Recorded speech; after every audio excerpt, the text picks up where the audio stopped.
Okay, so just make sure you're reversed into your parking space at the start of your test so you can drive out forwards. When you exit the car park, just make sure you indicate correctly here to let drivers who are coming into the car park know where you're going. Then when we get to this intersection here, you'll either go left, right or straight ahead. In this case, we're going to follow the curb around here, stop at the stop line completely and go when it's safe.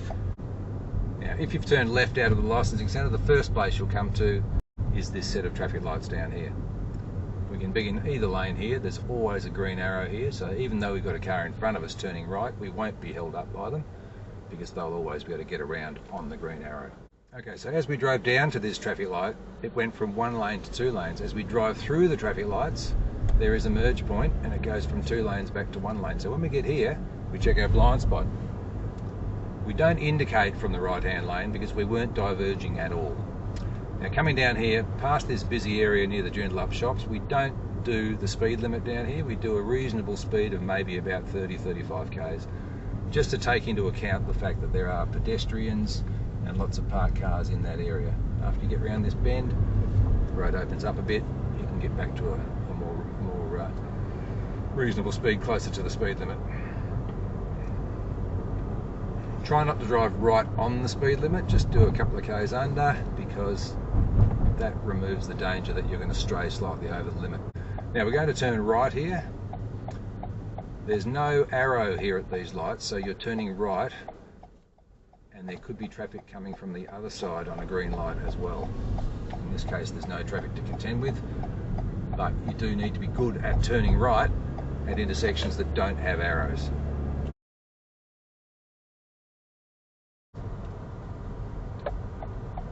Okay, again, making sure we indicate left coming out of the car park. Now, another option may be to turn right at this stop sign. So we need to know our rules in terms of who goes first when there are vehicles facing us from the other side.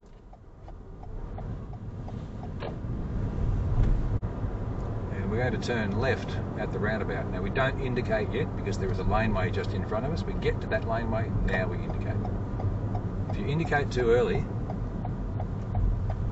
you will at least lose a mark for signalling, or you could fail for causing a potential crisis or a real crisis if a car was coming out of that lane thought you were turning in.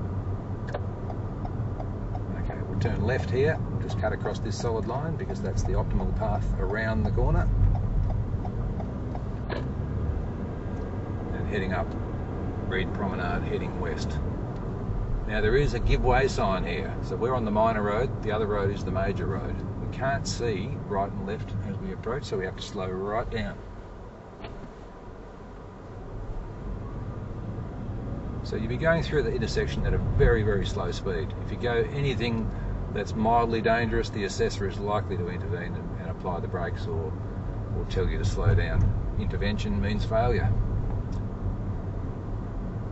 Okay, there's an arrow on the road here. Even though there's an arrow on the road saying you must go left, you still need to indicate.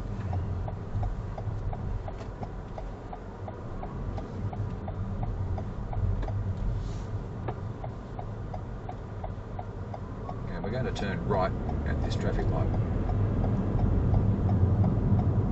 So as we come up, we've got cars waiting on the other side. We can see past these cars as we come up, so it is safe to turn, but that's not the case in all circumstances.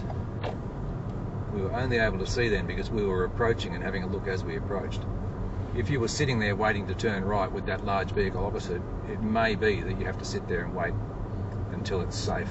And it may be after the light has turned amber or even after the light has turned red. But again, there are videos on how to turn right at traffic lights without the arrow. You need to watch them. And you need to get out there and practice a lot so that you get some difficult scenarios that you're able to master. Okay, turning right at a traffic light without an arrow, and this time we do have a vehicle on the other side, but we can see that the other vehicle is also turning right. So we're both turning, we both move out and turn across that car's path because they are also turning right. Now coming up here, we're going to turn left off Shenton Avenue onto Boulevard. Now this is a tricky intersection because The traffic that will be coming from our right at the traffic lights, coming straight through the lights, is coming from one lane into a road that has 2 lanes. See, now we've got 2 lanes, but the road behind us is only 1 lane. So any traffic coming through that intersection could choose either the left lane or the right lane. So you can't go and assume that the traffic will go straight ahead into the right-hand lane. If you do go when there are cars coming straight through those lights, you'll fail your test. It's an extremely unfair scenario because it's very hard to tell from ground level that it is a 1-lane road going into a 2-lane road. Okay, if you're heading east on Shenton Avenue coming down towards the Joondalup Hospital, there is a roundabout. This is a 2-lane roundabout. So you're coming down this road, it's a 2-lane in each direction road. As you pass through this roundabout, you must stay in your lane. So we must stay to the left side of this white line if we've come down in the left-hand lane. If you came down there in the right-hand lane, you'd stay to the right side of the line. But if you cut across the roundabout and cut lanes, you'll fail your test. Now the final scenario for approaching this stop sign and at the start of your test is travelling straight ahead.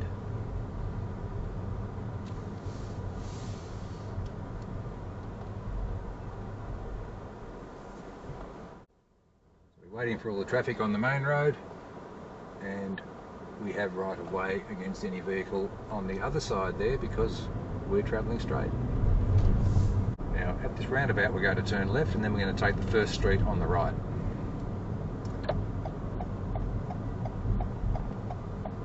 Now we cannot change lanes as part of this turn because there's a roundabout involved in the turn. So we turn to the left lane, then we do a lane change to the right lane, and then we complete our right-hand turn further down the road. So another option when we come down to the roundabout, having come straight out of the licensing centre car park, is that we may turn right at the roundabout and then turn left at the end of the street. So we come down here in the right-hand lane and we stay in our lane for the entirety of the roundabout. We get to this point, we indicate left to exit the roundabout. We exit the roundabout in the right-hand lane, cancel the indicator, and then we do a lane change. So we check our mirrors, we indicate, check our blind spot, move across to the left-hand lane, cancel the indicator, and then we indicate to turn left at the intersection. Once you get around this corner, you see 2 60k speed signs in front of you. Now that implies that there is a change of limit at this point up ahead. So the current limit right now is 50. It is still 50 and it's now 60, so we speed up to 60 after we get past those signs. Very important that you understand the difference between 2 signs versus 1 sign.